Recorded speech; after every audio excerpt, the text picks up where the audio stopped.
The abandoned hunting cabin, I don't know what possessed us to rent that cabin in the first place.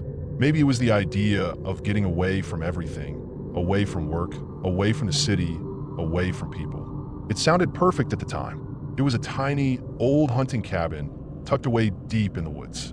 My girlfriend, Emily, and I had been talking about a weekend getaway for a while, and when I found the listing online, I thought it looked like just what we needed. The cabin was rustic, sure, but the photos made it look charming in an odd, old-fashioned way. The kind of place where time seemed to stand still. No neighbors for miles, the owner said, and that appealed to us even more. We thought it'd be nice to just disconnect and enjoy some peace and quiet that we arrive around noon on Friday. The air was fresh, crisp, and the trees around the cabin were tall and dense. The kind of woods that seemed endless, stretching on and on with no end in sight. The cabin itself was small, made of weathered wood with a big stone chimney. The inside was cozy, wooden floors, a huge fireplace, and old furniture that looked like it had been there for decades. It had a certain charm, but it was also off. The floor creaked in strange places, and there was this heavy smell of something earthy, like moss and wet leaves. At first, I chalked it up to the age of the place, but Emily seemed a little unsettled. She shrugged it off, and we got settled in, unpacked, and spent the rest of the day just lounging around, exploring the area, and enjoying the silence. That night, after a quiet dinner and a few drinks by the fire, we were ready to turn in. The cabin was cold, but the fire in the hearth kept the chill at bay. I remember lying there in bed, half watching the flicker of the flames through the cracks in the door to the living room. The wind outside was picking up, howling through the trees, and the night seemed to stretch on forever. I think that's why I didn't immediately think anything of it when I first heard the knock. It was faint, almost like a tap, a little louder this time.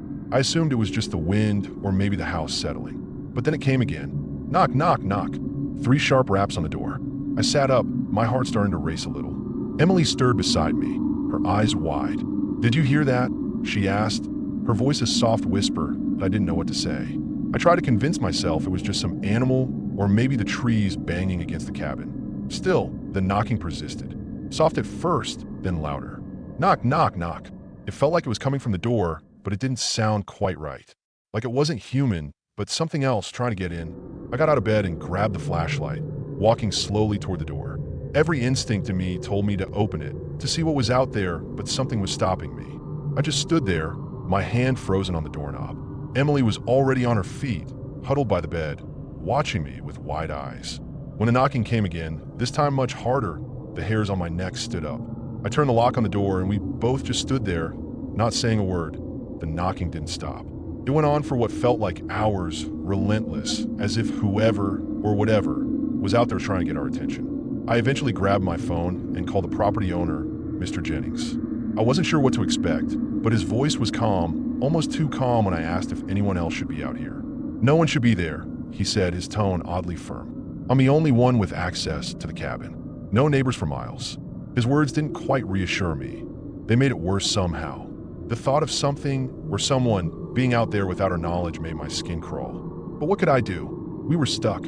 It wasn't like we could just leave in the middle of the night, .by morning. The knocking had stopped, and we thought we might have overreacted.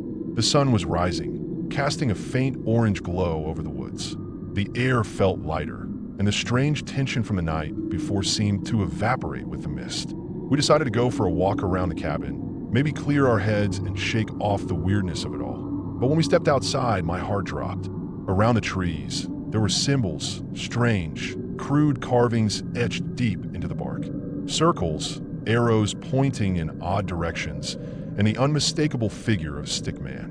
It didn't look like any ordinary markings. They were raw, like someone had carved them with something jagged. It was like they were watching us.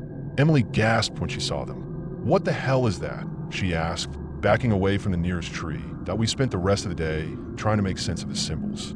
I didn't want to jump to conclusions, but the whole thing felt wrong. Who would carve something like that in the woods, especially so close to the cabin? And why we never noticed it before?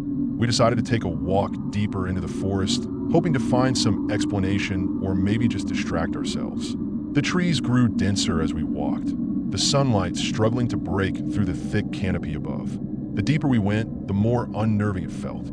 There was this silence that hung in the air.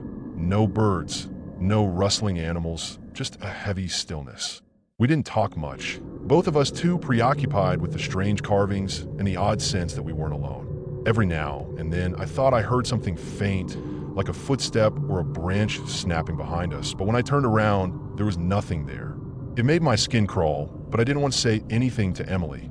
That night, as we sat huddled by the fire again, trying to forget about the creepy symbols and the eerie quiet, the knocking returned. This time, it was louder, more urgent. It was like the door itself was being pounded on, over and over, each knock more frantic than the last. I stood frozen, my breath caught in my chest. Emily's face had drained of color. "We need to leave," she whispered, but I wasn't sure we could. The idea of running into whatever was out there terrified me, but staying felt just as bad. I glanced at the door, then at the windows. We were completely exposed. There was no escape. My heart was racing now, and I could barely think straight. Then, as if to make it worse, the knocking stopped suddenly. Silence. It was deafening. Emily and I just stared at each other for what felt like an eternity, neither of us daring to move, though we didn't sleep much that night. Every creak of the cabin, every whisper of the wind outside, had us on edge. I kept expecting the knocking to start again, but it never did. It was as if whatever had been out there had vanished. I think we both convinced ourselves that it was just our imagination, that we had been letting the isolation get to us. But then, when morning came and we stepped outside, we saw it. A pile of animal bones, dozens of them, arranged in a perfect circle right on the porch. The bones were old, weathered, but some of them were still fresh, the smell unmistakable.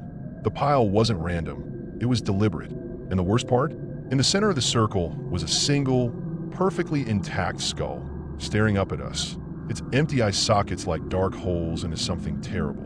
Emily screamed when she saw it, and I felt my stomach twist into a knot. This wasn't just some prank or coincidence. Someone or something was out there, and it was getting closer. We didn't waste any more time. We packed up our things as quickly as we could, barely able to get the door shut before we were in the truck, heading down the narrow path back to civilization. But when I glanced in the rearview mirror, I swear I saw something in the trees watching us. When we got back to the main road, I called Mr. Jennings again. I was shaken, barely able to keep my voice steady. "You need to get someone out here," I said. "There's something going on. Someone's been messing with us." I told him about the symbols on the trees, the knocking, and the bone circle. His response? Cold, almost dismissive. "I'm sorry you're feeling uncomfortable, but that cabin has been rented out dozens of times. There's nothing out there. I'll check it myself when I can, but you're overreacting." I was stunned. Overreacting? After everything we'd seen, after everything that happened? I couldn't believe he was just brushing it off. I tried to explain again, but he just kept repeating himself, sounding more and more annoyed. Eventually, he hung up on me that I didn't know what to do after that. We were both so rattled that we didn't even stop for gas on the way home. We just kept driving, and I couldn't shake the feeling that something had followed us out of those woods. When I got home and unpacked, I found my phone buzzing. It was a missed call from Mr. Jennings. I figured it was just him calling to check on us, but when I called back, his voice was shaky. "What happened out there?" he asked, sounding almost frantic. "Why did you leave so suddenly?" "I got a call from a cleaning crew. The furniture's all overturned. The walls are scratched up, like something clawed at them." He sounded like he had no idea what I was talking about, like he was completely out of the loop. I tried to explain again, but he was silent for a long time before finally saying, "I'll be there tomorrow to check it out." And that was the last time I heard from him. About a week passed, and the unease never really left me. Emily and I both tried to go back to normal, but we couldn't shake the images of what we saw. The symbols, the knocking, the bones. I kept replaying the events in my head, trying to make sense of it all, but nothing made any sense. Then, out of nowhere, I got another call from Mr. Jennings. His voice was quiet, almost like he was afraid to speak too loudly. "I went out to the cabin," he said. "I don't know how to explain this, but there's nothing there." I thought he was going to say something else, but he just stopped. No explanation, just a long, awkward pause. "There's no furniture," he continued. "The place looks like it's been completely emptied out. And there's no damage to the walls, nothing scratched up. The place is fine." I didn't know how to respond. What was he talking about? It didn't make any sense. I told him to stop messing around, that we had seen the scratches and the overturned furniture with our own eyes. But he insisted I was wrong. "Maybe you were just too shaken up," he said. "I'm not sure what you saw, but the place is clean. No bones, no simbes." That was the last I heard from him. I tried to go online and search for any other reports of weird happenings at that cabin, but I found nothing. I even reached out to a few people who had rented it before us. No one had ever reported anything strange. I still don't know what happened that weekend. Maybe it was the isolation, the quiet, the unsettling energy of the place. Maybe we were just spooked by nothing at all. But every time I close my eyes, I can still hear the knocking, loud, persistent, like it's right outside my door. And sometimes late at night, I swear I can see those symbols carved into the trees around the cabin, still waiting for someone else to find them. I'll never go back to that place, and I'll never forget the feeling that something was watching us the entire time. I just hope whoever, or whatever, was out there doesn't come looking for us again.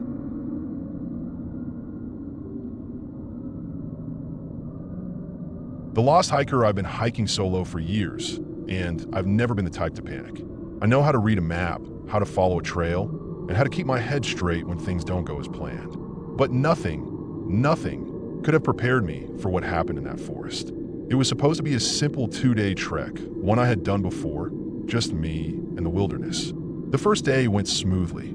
I set up camp near a small stream, cooked a meal, and slept under the stars. But on the second day, I must have taken a wrong turn without realizing it. The trail markers disappeared, and no matter how far I walked, I couldn't find my way back. That's when the anxiety started creeping in, but I kept telling myself I'd fix it. I always had that. Yes, the sun dipped lower, the trees seemed to close in tighter around me. The forest was dense, almost suffocating, and with every step, the silence felt heavier. Then I heard it, a faint whistling way off in the distance. At first, I thought it was the wind, but it was too rhythmic, too deliberate. It stopped, then started again, always just on the edge of my hearing. I called out, half expecting another hiker to answer, but the only response was my own voice bouncing back at me through the trees. Something about it made my skin crawl, but I forced myself to keep moving. I needed to find a clearing, a familiar landmark, anything. When the sky finally went dark, I had no choice but to stop. Exhausted, I set up my tent, trying to ignore how exposed I felt in the middle of nowhere. I must have been more tired than I thought, because I fell asleep almost immediately. But sometime in the middle of the night, I woke up with this sudden, awful feeling like something was wrong. At first, I couldn't tell what had startled me. The forest was dead silent, not even the usual sounds of insects or rustling leaves. Then I noticed my backpack was missing. I always keep it right next to me, zipped up inside the tent, but now it was just gone. My heart started pounding as I unzipped the tent and shined my flashlight outside. That's when I saw them, faint drag marks in the dirt, leading away from my campsite. Someone, or something, had taken my bag. I followed the tracks, my flashlight shaking in my hands. They led about 20 feet away to a tree, and my stomach dropped when I looked up. My backpack was hanging from a branch, too high for me to reach. Below it, all my belongings were scattered across the ground like someone had gone through them and just tossed them aside. My food, my extra clothes, even my first aid kit, it was all there but disturbed as if deliberately placed. My skin prickled, and that's when I heard it again. The whistling, closer this time. I spun around, shining my light into the trees, but there was nothing. No movement, no footsteps. Just that eerie, tuneless whistle drifting through the night air that I felt my breath catch in my throat. That whistling, it was too deliberate, too wrong. My instinct screamed at me to get out of there, so I didn't waste any time. I grabbed whatever I could from the ground and shoved it into my jacket, not caring how disorganized I was. I looked up at the tree again, the backpack still hanging there like some twisted joke. I knew I couldn't stay. That feeling, that overwhelming sense of being watched, made the hairs on the back of my neck stand up. I took one last look around before I turned and bolted. My feet pounded the forest floor, branches scraping my arms as I ran. Not knowing where I was going, but knowing I couldn't stay, I ran until my legs felt like they were going to give out, but the whistling, it was getting louder, closer. I swear I could feel it breathing down my neck, and I pushed myself harder, desperate to get away from it. After what felt like hours of running, I stumbled onto a dirt road. I couldn't believe it, civilization, or at least something close to it. I didn't even hesitate. I started waving my arms like a madman, hoping that someone, anyone, would see me. A few moments later, a car appeared, and I practically threw myself in front of it. The driver slammed on the brakes, and I nearly collapsed into the passenger seat. I don't even remember much of what I said. All I could focus on was getting out of that godforsaken forest. The driver didn't ask too many questions. He could tell I was shaken, and I was too exhausted to explain myself fully. He took me to the nearest town, where I got a hotel room and locked myself inside. I spent the whole night replaying everything in my head, trying to make sense of what had happened. But nothing added up. My bag was gone, the whistling, the strange marks in the dirt. It was all so surreal. I didn't even feel safe sleeping. Every little sound outside made me jump. The next morning, I contacted the authorities, but by the time they sent a search party, the trail had gone cold. They found nothing. No sign of anyone, not even footprints besides my own. Weeks later, I saw something on the news that made my blood run cold. They found a body in the same forest I'd been in, dead for years, it seemed. The remains were badly decomposed, but the thing that chilled me to the bone was how they found the body. The hiker's belongings were scattered around the same way mine had been, with a backpack hanging from a tree branch. I couldn't shake the feeling that it was more than just a coincidence. Something about the way the body was left, arranged almost like an offering. It felt too familiar. I've never been able to explain it, and I don't think I ever will. That forest, whatever it is, has a way of keeping its secrets that I've never gone back to that forest, and I don't think I ever will. The thought of it alone makes my stomach churn. Every time I close my eyes, I can feel that suffocating silence again, the weight of the trees pressing in, and the way that whistling haunted every step I took. It's been weeks, but it still feels fresh. I wake up in the middle of the night with my heart pounding, drenched in sweat. That feeling of being watched, followed, it comes rushing back. And the worst part? I still hear that whistling sometimes, even though I'm miles away from that place. It's faint at first, like a memory just out of reach, but then it's like I'm right back in the forest, unable to breathe, unable to escape. What happened out there? It didn't just scare me. It broke something inside of me. Every time I try to talk about it, my voice shakes.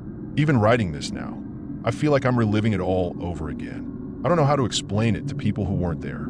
You can't just describe that feeling of being hunted, of knowing that something is out there, just beyond your sight, waiting for you to make a wrong move. It's a terror that's beyond anything I've ever felt. And the worst part is the constant dread. I can't even walk through a park now without checking over my shoulder, without hearing that faint whistling. It's like that place still has a hold on me. I can't seem to shake it off. The memories feel like a knot in my chest that tightens whenever I think about it. It's not just fear, it's this deep, suffocating sense of dread that crawls under my skin. I try to distract myself, go about my day-to-day life, but the thought of what I felt out there, it doesn't go away. Sometimes when I'm alone in the dark, I can almost hear the sound of something dragging through the dirt, like something coming closer, and I feel that cold rush of panic all over again, that I'm not the same person I was before that hike. I thought I knew fear, but what I felt in that forest, that was something else entirely, and it never really leaves. It's like I'm still out there, in the middle of that dark, quiet place, running, trying to get away from whatever was hunting me. I don't know what it was that followed me, what took my backpack, what made that whistling sound, but I know it wasn't something I could outrun. Every time I think about it, I'm right back there, unable to breathe, unable to escape. I don't know if I'll ever fully recover from what happened. Some nights, I wonder if I'm even meant to. Maybe the forest got into my head, or maybe whatever was out there is still out there, waiting for me to come back. The worst part of all of this? The not knowing. The not being able to explain what I went through. Every time I hear a whistle in the distance, I freeze and my mind goes back to that place. I can't forget it. I don't think I ever will.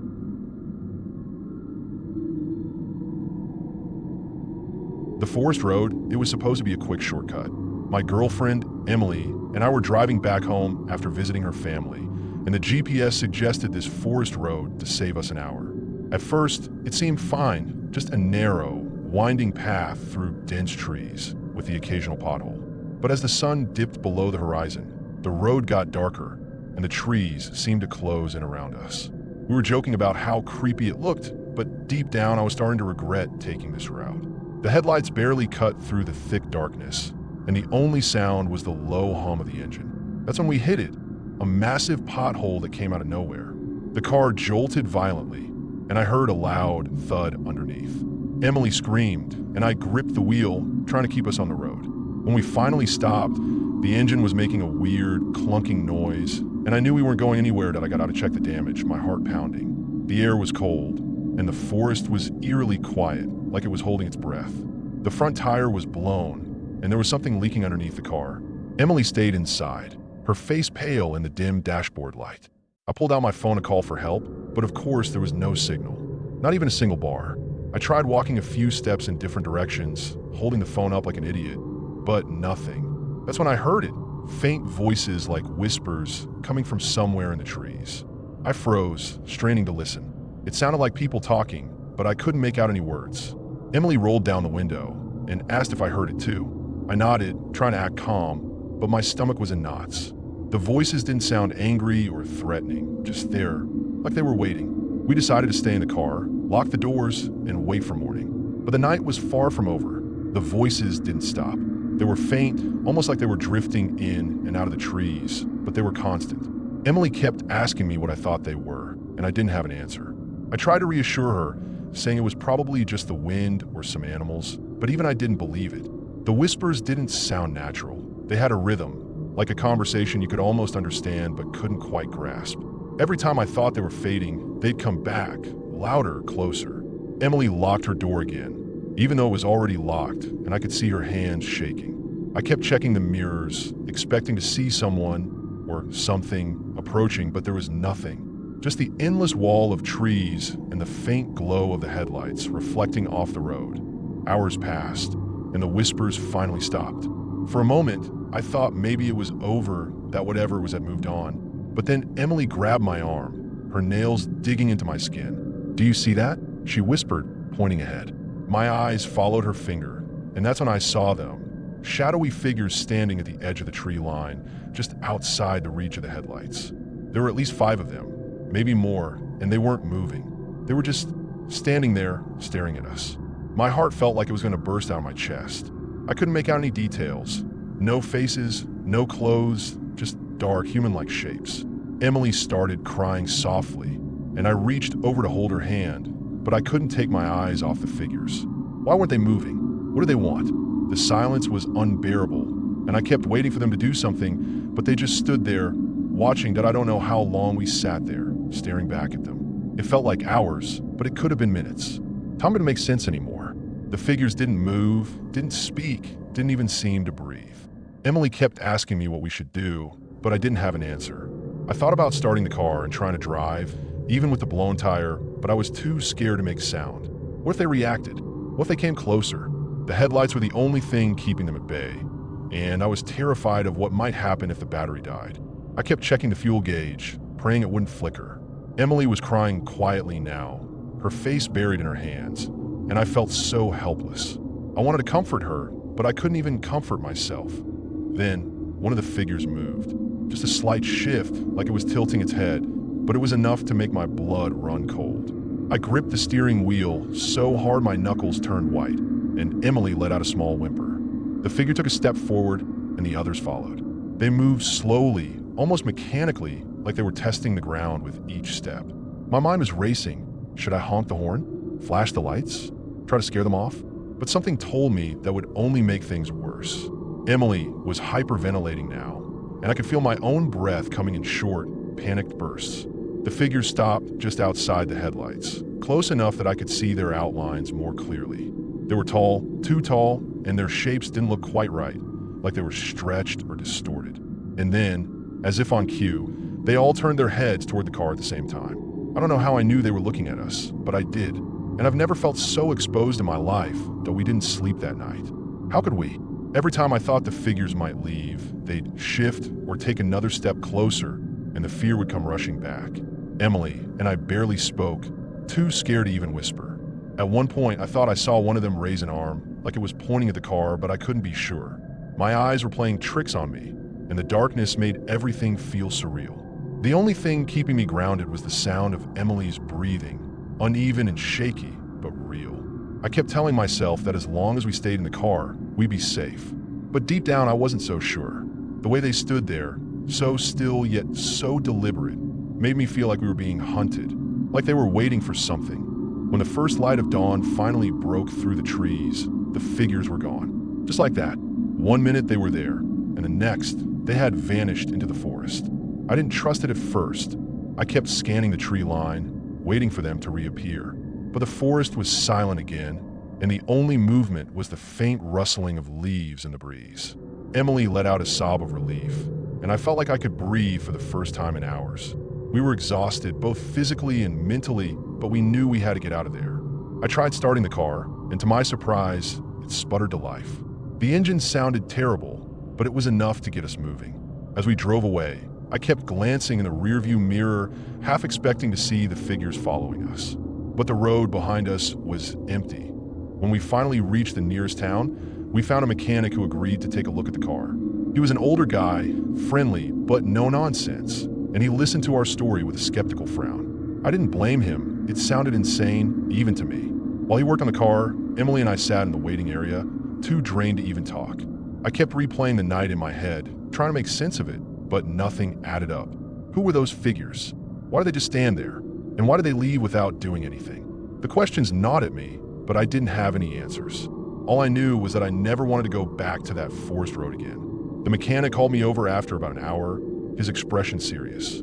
"You folks had a rough night," he said, pointing to the hood of the car. I froze when I saw it, deep scratches like claw marks running across the metal.